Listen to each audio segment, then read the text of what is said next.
अस्सलाम वालेकुम गाइज़। जैसा कि आप सब जानते हैं कि गर्मी है बहुत ज़्यादा, तो इसलिए हमें कुछ ठंडा ठंडा पीने का दिल चाहता है और हम खाने पे ज़्यादा फ़ोकस नहीं करते, सिर्फ पीने वाले मशरूबात पे हम फ़ोकस करते हैं। तो फिर हमारा फ़ोकस ऐसी चीज़ों पे होना चाहिए जो घर की हाइजीनिक हो और मज़ेदार भी हो, जो आपको रिफ़्रेशिंग कर दे। तो इसी तरह मैं बना रही हूँ आज मिंट लेमंडा, जो बहुत ही मज़ेदार बन के तैयार होता है। और आप इसको मिक्सचर को बना के फ्रीज़ भी कर सकते हैं और इसको आसानी के साथ फिर जब भी दिल चाहे आप बना के पी सकते हैं। जिसको बनाना बहुत ही आसान है और ये बहुत ही मज़ेदार और बहुत ही रिफ़्रेशिंग सा बनता है। जिसको बनाने के लिए मैंने यहाँ पे लिए हैं 3 गड्डी मैंने पुदीने की लिए, जिसको मैंने साफ़ सुथरा करके वॉश करके उबालने के लिए रखना है। एक पतीली में मैंने लिया है, जितना आपकी पुदीने के पत्ते हों उस हिसाब से आप पानी भर के उसके अंदर पतीली के अंदर और ये पुदीने के पत्ते डाल के और इसके अंदर कुछ चीज़ें और ऐड करेंगे हम, इसको उबाल लें।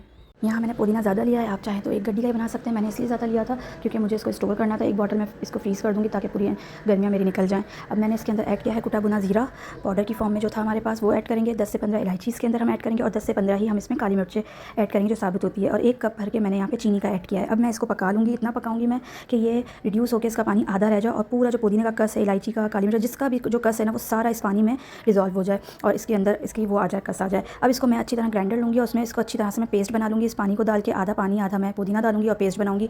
आप जिस तरह चाहें उसका पेस्ट बना सकते हैं, यानी कि एक प्यूरी बना सकते हैं। ये प्यूरी बनाने के बाद आप इसको स्टोर कर लीजिए आराम से फ्रिज में, क्योंकि ये पका हुआ है, हमारा ख़राब नहीं होगा। बहुत आसानी के साथ ये हमारा फ्रीज़ हो जाएगा, फ्रिज के अंदर ही फ्रीज़ हो जाएगा, यानी कि नीचे वाले खाने में ही हमारा ये फ्रिज में हम रख सकते हैं। इसको हमें डीप में रखने की ज़रूरत नहीं है और ये बिल्कुल ख़राब नहीं होगा। पूरी गर्मियाँ आप इसको आराम से पी सकते हैं और ये बहुत ही मज़ेदार, और ये बाज़ार मार्केट में जो रेस्टोरेंट में मिंट लेमंडा मिलता है उससे बहुत ज़्यादा अच्छा और हाइजीनिक होता है। आप ज़रूर ट्राई कीजिएगा और आपको मेरी वीडियो पसंद आ रही हो तो प्लीज़ लाइक और शेयर ज़रूर करें और सब्सक्राइब भी करें मेरे चैनल को और बेल आइकॉन को ज़रूर प्रेस करें। अब मैंने यहाँ पे कुछ नींबू लिए हैं, 8 से 10 अदद इस साइज़ के मैंने नींबू लिए थे, नॉर्मल साइज़ के थे। अब इसका मैं रस निकाल लूँगी। इसको रस निकालने के बाद मैं इसको इसके जो मिंट का हमने जो प्यूरी बनाई है उसके अंदर ऐड कर लेंगे। हमें इसको उबालने में नहीं डालना, क्योंकि उबालने में अगर हम डालेंगे तो इसमें कड़वाहट आ जाएगी नींबू की, तो इसलिए हमें इसका सिर्फ रस डालना है, वो भी पकाने के बाद डालना है। अब नींबू का रस डालने से पहले मैं इसके अंदर एक चीज़ करूँगी, इसको मैं छान लूँगी, क्योंकि इलायची वगैरह का जो भी कचरा हो, जो रह गया हो, पिसने में ना आया हो, तो ये अच्छी तरह से छन जाए। उसको छनने के बाद मैं इसको साइड पे कर दूँगी। अब हम इसका अपनी शरबत तैयार करते हैं। इस शरबत को भी आप तैयार कर सकते हैं शरबत की सूरत में, या आप इसको सोडे में तैयार कर सकते हैं, या आप इसका स्लैश बना सकते हैं। यहाँ पर मैंने सोडा स्लैश बनाया था इसका और ये बहुत ही मज़ेदार बना था। इसके लिए मैंने यहाँ पर हाफ़ कप प्यूरी ली और उसमें मैंने थोड़ा सा पानी घोल के डाल दिया। अब मैं इसके अंदर ऐड करूँगी कोई भी soda water, Sprite, seven up, कोई भी कोल्ड ड्रिंक अपनी मर्ज़ी से डाल सकते हैं, वाइट कलर की, या तो सिर्फ सोडा, सादा सोडा भी आप इसमें ऐड कर सकते हैं। अब इसके अंदर मैं ऐड करूँगी बर्फ़, बहुत सारी बर्फ़ हम इसके अंदर ऐड करेंगे, जिससे ये स्लश बनेगा, बिल्कुल पिसी हुई बर्फ़ हो जाएगी और ये बहुत ही मज़ेदार मिंट लेमंडा बिल्कुल आइस वाला तैयार होगा। आप ज़रूर ट्राई कीजिएगा, ये बहुत ही मज़ेदार और रिफ़्रेशिंग सी ड्रिंक है।